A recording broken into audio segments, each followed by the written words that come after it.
À l'approche de Noël, dans les commerces, on les trouve bien souvent à la vente sous forme de petits sachets. Mais à quoi peuvent bien servir ces grains de blé? Je suis pas d'ici, donc je connais pas.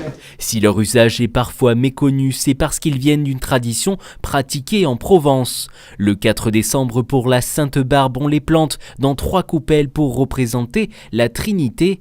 L'origine remonterait à l'Antiquité romaine, car une bonne germination en hiver était symbole de récolte abondante l'année suivante. Quand le blé vient bien, tout vient bien.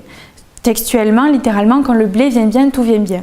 Ce blé, il a été recueilli dans l'année, donc le but, c'est de voir aussi si la récolte de l'année sera productive.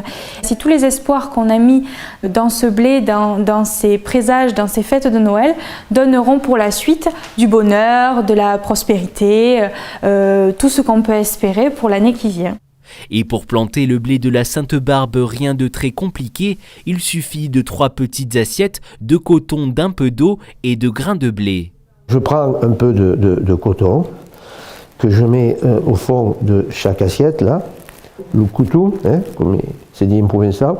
On va poser le blé par-dessus, donc on prend comme ceci. Et il faut être assez généreux. Vous trouvez ça dans le commerce. En principe, ça sert à des associations caritatives et c'est très bien. Il faut humidifier tout ça, poser un peu d'ail, par force. Alors, comme accord, et met la main. Voilà, on arrose délicatement tout ça et on imbibe d'eau. Et on surveille tous les jours ou tous les 2 jours, on rajoute un peu d'eau comme ça, de manière à tenir. Voilà, on pose ça sur le rebord de la fenêtre et là c'est très bien pour germer. Les coupelles vont ensuite venir décorer la table du gros souper au soir du 24 décembre. À Noël, on orne les blés de rubans jaunes et rouges et le 26, les coupelles sont disposées dans la crèche jusqu'à l'épiphanie.